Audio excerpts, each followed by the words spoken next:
এনে 10,000 টাকা আমাদের বাড়ির কাজের লোকের মাইনে, ওকে দিয়ে দিবি। আর এতে জুতো আছে, এই জুতোটা ওকে দিয়ে দিবি। মা, মাইনে দিচ্ছ ঠিক আছে, কিন্তু তার সাথে এই জুতোটা কেন?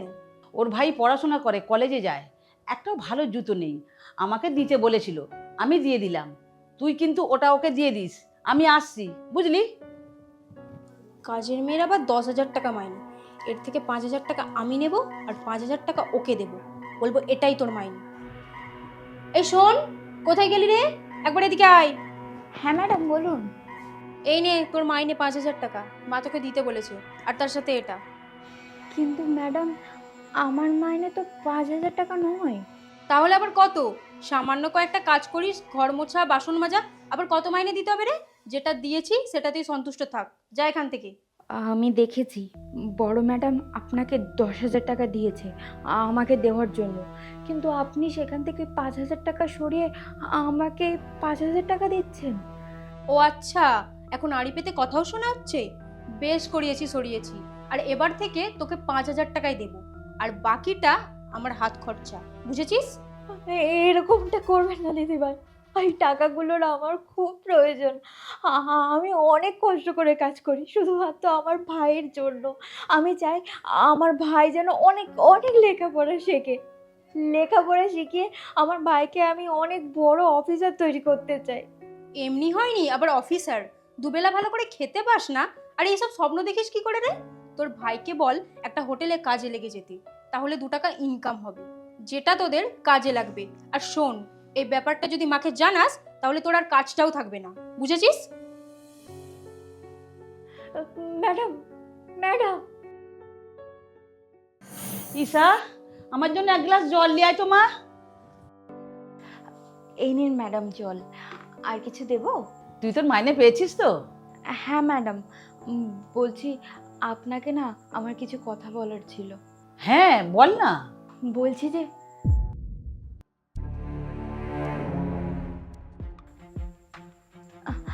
বলছিলাম ম্যাডাম, আপনি যে জুতোটা দিয়েছেন না ওটা খুব সুন্দর, আমার ভাইয়ের খুব পছন্দ হয়েছে।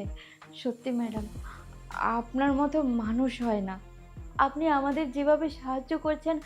থাক, তোকে আর আমার প্রশংসা করতে হবে না, তুই আমার সমস্ত বাড়ি সামলাস, আর তোর যদি কোনো সমস্যা হয় তখন তো আমাকেই দেখতে হবে, তাই নয়?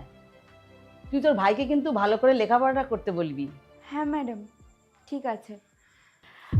ম্যাডাম আপনার টিফিন বক্স। বাহ, এত তাড়াতাড়ি তুই টিফিন বক্স রেডি করে দিয়েছিস? ম্যাডাম বলছিলাম যে আপনি যে টাকাটা দিয়েছিলেন না ঈশা দিদিভাইকে। এই, তুই আমার জামাগুলো ভালো করে কাচিসনি কেন? আর এই জামাটা এমন কেচেছিস যে এর বোতামগুলো উড়ে গেছে। দিন দিন তুই কি কাজ শিখছিস? এইরকম কাজ করলে তোকে আর এখানে কাজ করতে হবে না, বুঝেছিস? আচ্ছা, তুই ওর সঙ্গে এরকম ব্যবহার করছিস কেন? কাজ করতে করতে এরকম হতেই পারে, ও তো আর ইচ্ছা করে এরকম করেনি। মা, তুমি ওর সাইড নেওয়া বন্ধ করো। তুমি ভুলে যেও না ও এই বাড়ির কাজের লোক, আর আমি এই বাড়ির মেয়ে। তাই কাজের লোককে সবসময় পায়ের তলায় রাখতে হয়, না হলে মাথায় চড়ে বসে। ঈশা, তুই চুপ কর, অনেক বড় বড় কথা বলছিস। ও আমাদের বাড়িতে সমস্ত কাজ করে, বাসন মাজা, কাপড় কাচা, খাবার বানানো, সমস্ত কিছু ও করে। ও কাজের লোক হলেও ওর সাথে ভালোভাবে কথা বলবি। দিদিভাই আমার অজান্তেই হয়ে গেছে, বিশ্বাস করুন আমি ইচ্ছে করে করিনি।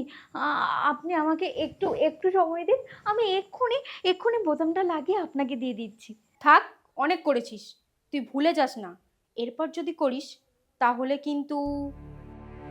হ্যাঁ, তুই কি যেন বলছিলি? ওই টাকাটা কি হয়েছে? তোকে 10,000 টাকা দিয়েছে তো? হ্যাঁ হ্যাঁ, দিয়েছে তো, দিদিভাই আমাকে টাকাটা দিয়েছে। আমি তো আপনাকে ওটাই বলছিলাম, ওই টাকাটা দিয়ে আমি আমার ভাইকে একটা ভালো টিউশনিতে ভর্তি করেছি। ওটাই আপনাকে বলতে এসেছিলাম। হ্যাঁ, তোর ভাইকে ভালো করে পড়াশোনা শেখা, ও যেন অনেক বড় হয়। আর কোনো অসুবিধে হলে আমাকে কিন্তু বলবি।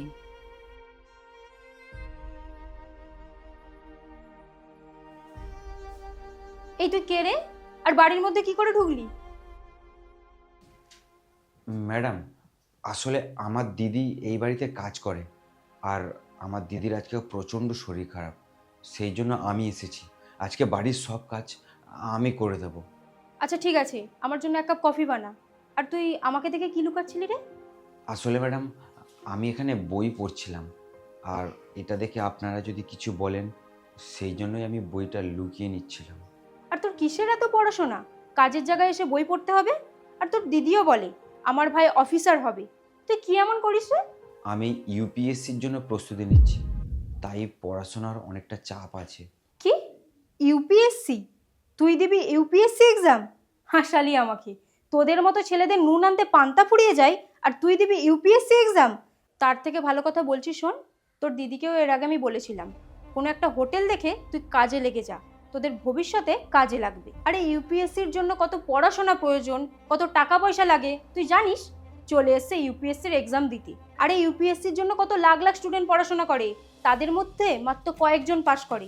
আর তুই কি ভাবলি তুই ইউপিএসসি ক্র্যাক করতে পারবি? এটা তোর দ্বারা কখনোই সম্ভব না। তার থেকে ভালো কথা বলছি শোন, তোর দিদির মতো কোথাও কাজে লেগে পড়। ম্যাডাম, আমরা অনেক গরিব, আমাদের কাছে টাকা পয়সা নেই। আর গরিব বলে তো স্বপ্নটাকে ছোট দেখতে পারি না।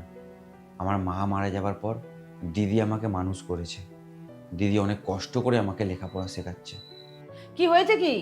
মা দেখো না, ও কি বলছে, ও নাকি ইউপিএসসি এক্সাম দেবে, আবার নাকি ওর ইচ্ছা ইউপিএসসি ক্র্যাক করবে। তুমি বলো ওর দ্বারা এটা কখনোই সম্ভব? দেখো বাবা, তোমার স্বপ্ন কত বড় আমি জানি না, তবে তোমার স্বপ্ন যাই হোক, আমি তোমাকে আশীর্বাদ করব তুমি যেন তোমার সেই স্বপ্নের লক্ষ্যে পৌঁছাও। কিন্তু ইউপিএসসি তো অনেক বড় ব্যাপার, জানি না তুমি সেখানে পৌঁছাতে পারবে কিনা। তবে যেটা করবে সেটা একটু ভেবে চিন্তে করবে। মা, আমরা যদি এই প্রজেক্টটা সম্পূর্ণ করতে পারি তাহলে আমাদের কোম্পানি অনেক উঁচুতে পৌঁছে যাবে। আর অলরেডি আমাদের অফিসের স্টাফ এই প্ল্যানে ইনভেস্ট করা শুরু করে দিয়েছে। কিন্তু আমি তো তোকে বারণ করেছিলাম, যতক্ষণ না ডিএম অফিস থেকে কোনো পারমিশন আসে ততক্ষণ কাজ শুরু করবি না। হ্যাঁ মা, তুমি চিন্তা করো না, আমি ঠিক সামলে নেব। আর এই জন্যই তো আজকে ডিএম স্যারের সঙ্গে মিটিংটা রেখেছি, যাই হোক করে হলেও প্রজেক্টটা ঠিক পাস করে নেব। তুই একবার ভেবে দেখ, আমাদের 80% টাকা কিন্তু এই প্রজেক্টে ইনভেস্ট করা হয়ে গেছে। এরপর যদি একটু সমস্যা হয় তাহলে তো আমরা রাস্তায় এসে যাব।